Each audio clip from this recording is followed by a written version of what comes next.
Secret Garden by Frances Hodgson Burnett.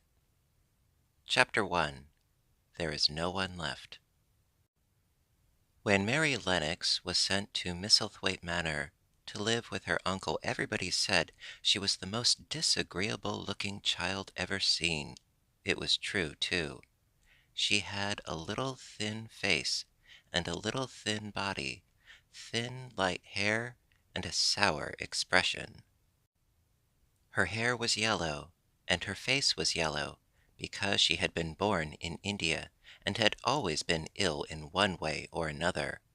Her father had held a position under the English government, and had always been busy and ill himself, and her mother had been a great beauty, who cared only to go to parties and amuse herself with gay people. She had not wanted a little girl at all, and when Mary was born she handed her over to the care of an ayah, who was made to understand that if she wished to please the Mem Sahib, she must keep the child out of sight as much as possible. So when she was a sickly, fretful, ugly little baby, she was kept out of the way, and when she became a sickly, fretful, toddling thing, she was kept out of the way also. She never remembered seeing familiarly anything but the dark faces of her ayah and the other native servants, and as they always obeyed her, and gave her her own way in everything, because the Mem Sahib would be angry if she was disturbed by her crying, by the time she was 6 years old, she was as tyrannical and selfish a little pig as ever lived.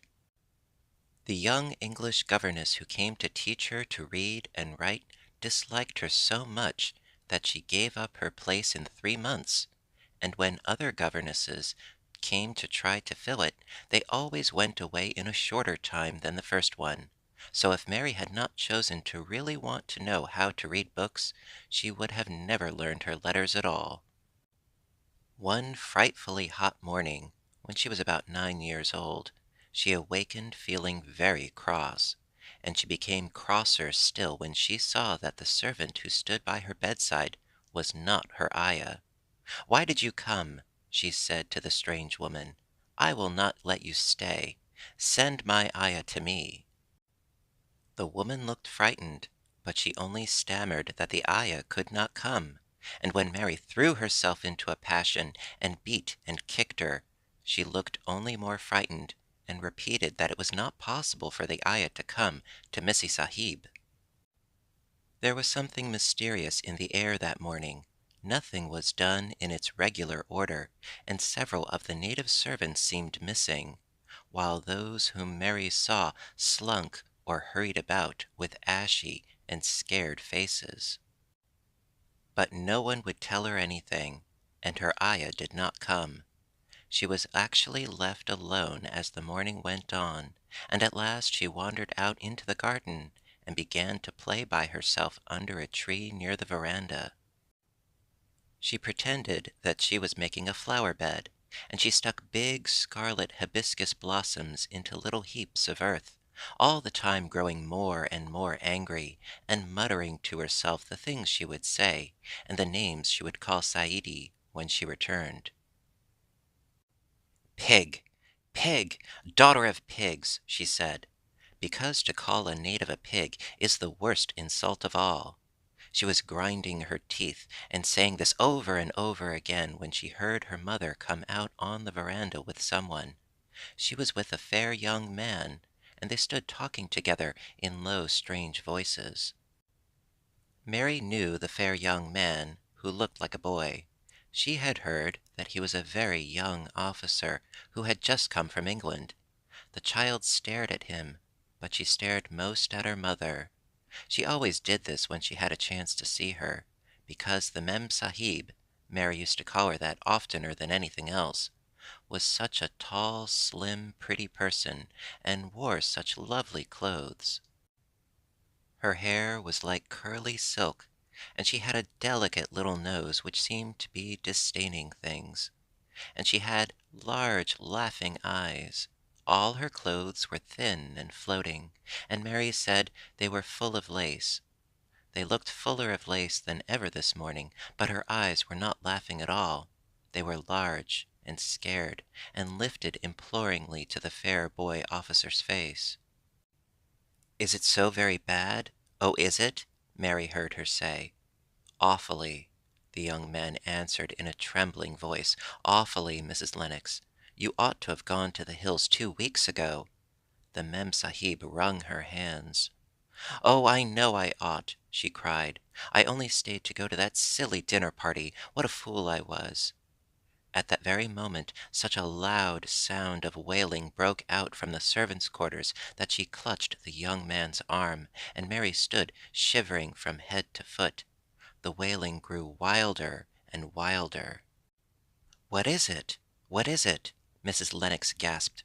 "Someone has died," answered the boy officer. "You did not say it had broken out among your servants." "I did not know," the Mem Sahib cried. "Come with me, come with me." And she turned and ran into the house. After that, appalling things happened, and the mysteriousness of the morning was explained to Mary. The cholera had broken out in its most fatal form, and people were dying like flies. The ayah had been taken ill in the night, and it was because she had just died that the servants had wailed in the huts. Before the next day 3 other servants were dead, and others had run away in terror. There was a panic on every side, and dying people in all the bungalows. During the confusion and bewilderment of the second day, Mary hid herself in the nursery, and was forgotten by everyone. Nobody thought of her, nobody wanted her, and strange things happened of which she knew nothing.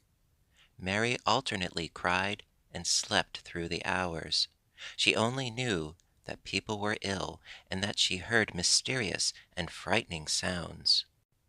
Once she crept into the dining room, and found it empty, though a partly finished meal was on the table, and chairs and plates looked as if they had been hastily pushed back when the diners rose suddenly for some reason. The child ate some fruit and biscuits, and being thirsty, she drank a glass of wine which stood nearly filled. It was sweet, and she did not know how strong it was. Very soon it made her intensely drowsy, and she went back to her nursery and shut herself in again, frightened by cries she heard in the huts, and by the hurrying sound of feet. The wine made her so sleepy that she could scarcely keep her eyes open, and she lay down on her bed and knew nothing more for a long time. Many things happened during the hours in which she slept so heavily, but she was not disturbed by the wails and the sound of things being carried in and out of the bungalow. When she awakened, she lay and stared at the wall. The house was perfectly still. She had never known it to be so silent before. She heard neither voices nor footsteps, and wondered if everybody had got well of the cholera and all the trouble was over. She wondered also who would take care of her now her ayah was dead. There would be a new ayah, and perhaps she would know some new stories. Mary had been rather tired of the old ones. She did not cry because her nurse had died. She was not an affectionate child, and had never cared much for anyone. The noise and hurrying about and wailing over the cholera had frightened her, and she had been angry because no one seemed to remember that she was alive. Everyone was too panic-stricken to think of a little girl no one was fond of. When people had the cholera, it seems that they remembered nothing but themselves. But if everyone had got well again, surely someone would remember and come to look for her.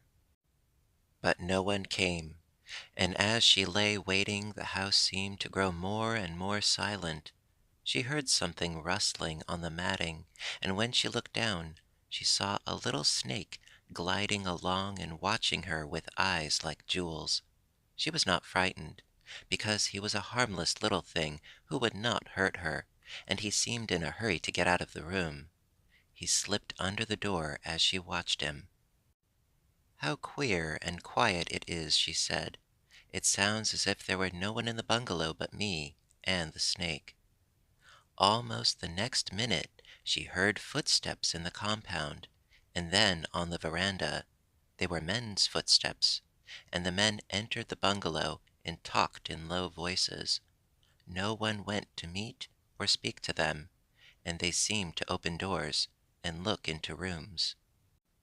"What desolation!" she heard one voice say. "That pretty, pretty woman. I suppose the child, too. I heard there was a child, though no one ever saw her." Mary was standing in the middle of the nursery when they opened the door a few minutes later. She looked an ugly, cross little thing, and was frowning because she was beginning to be hungry and feel disgracefully neglected. The first man who came in was a large officer she had seen once talking to her father. He looked tired and troubled, but when he saw her he was so startled that he almost jumped back. "Barney!" he cried out. "There is a child here, a child alone, in a place like this. Mercy on us, who is she?" "I am Mary Lennox," the little girl said, drawing herself up stiffly. She thought the man was very rude to call her father's bungalow a place like this.